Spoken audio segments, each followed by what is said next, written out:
i-invite natin to observe na transparent tayo na siguro natin na lahat po ng karne is i-render at saka isusunugin.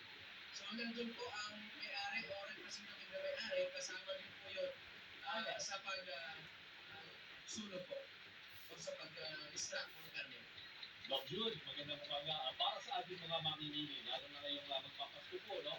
Paano agad matutukoy kung dumaan sa tamang proseso ang karning bibilhin? Kasi pagkatagtad na, alam ko may stamp yan, pero pagkatagtad na, hindi na makikita yung stamp ng NMIS. Paano mo ba makakasiguro ang ating mga kababayan? Ang sa akin po, ang sa account natin yung halimbawa sinasabi namin may MIC o Meat Inspection Certificate na nakasabit po, ay isa po sa sinasabi natin dapat makikita po yan sa mga tindahan, nakasabit po yan na MIC, maliban dun sa tatak ng pag-usuri. Pangatlo po is dapat pagganahan po natin yung tinatawag natin na 5 senses. Pag nakita natin na mabaho na yung pag-amoy natin, so alam natin na kontaminado na yung kulay. At saka yung pang-anim na sinasabi natin is yung common sense. So, kung nakita mo na masyadong mura yung karne, at saka makita natin na kahina-hinala, so huwag na tayo bumili. At saka doon tayo bumili sa legit or accredited na mga meat establishment na makikita natin na malinis, na tuloy-tuloy po ang pinapatupad yung meat hygiene sa isang establishment po. Pero Doc Jun, di ba, by the time na malaman mo na sira pala yung karne o may diferensya, nasa bahay na or nakain mo na. Kaya ang tanong siguro ng mga kababayan natin, saan pwedeng dumulog o magreklamo ang mga kababayan natin kung makakabili ng hinihinalang hot meat? Pwede po kayo tumulog po sa National Inspection Service. So sa NCR, meron tayo Regional Operation Center. And sa mga region po natin sa buong Pilipinas, meron po tayo mga consumer sa protection unit wherein tumatanggap tayo ng complaint. Maliban pa doon po, yung mga local government natin, yung counterpart natin, malaking tulong po. Sila po ang nandun sa local nila po, alam nila yung nangyayari. So sila ang unang nakapag-response at nakikita nila yung incidents kagad po. So ang protocol po natin hanggat maaari idulog muna sa mga local unit natin, LGU, din sa National Meat Inspection, din sa Department of Agriculture po. Marami pong tayong pwede lapitan kung may complaint tayo regarding po sa karne. Maraming salamat sa panahon ibinigay niyo sa amin, Dr. Jude Padasas ng National Meat Inspection Service.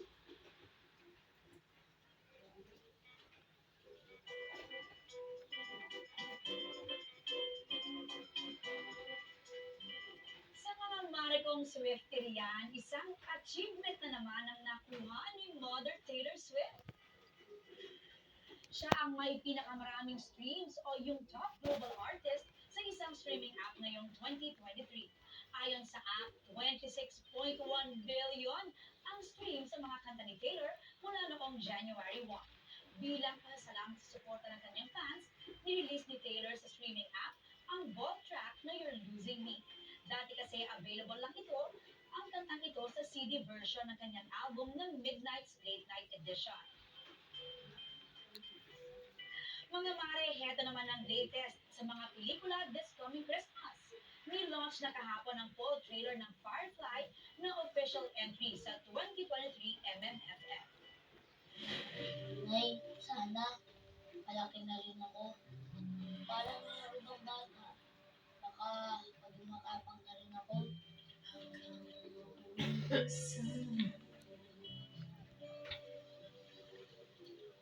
Alam mo, anak, matapang ka. Mas matapang ka kasi sa inisip mo. Food trip drama film mula sa GMA Pictures at GMA Public Affairs. Perfect holiday movie ito para sa lahat. Kaya sama-sama nating i-discover sa Firefly kung paano tayo pinatatapang ng pagmamahal. For the first time naman, magsasama si Asia's multimedia star Alden Richards at megastar Sharon Cuneta sa isang pelikula.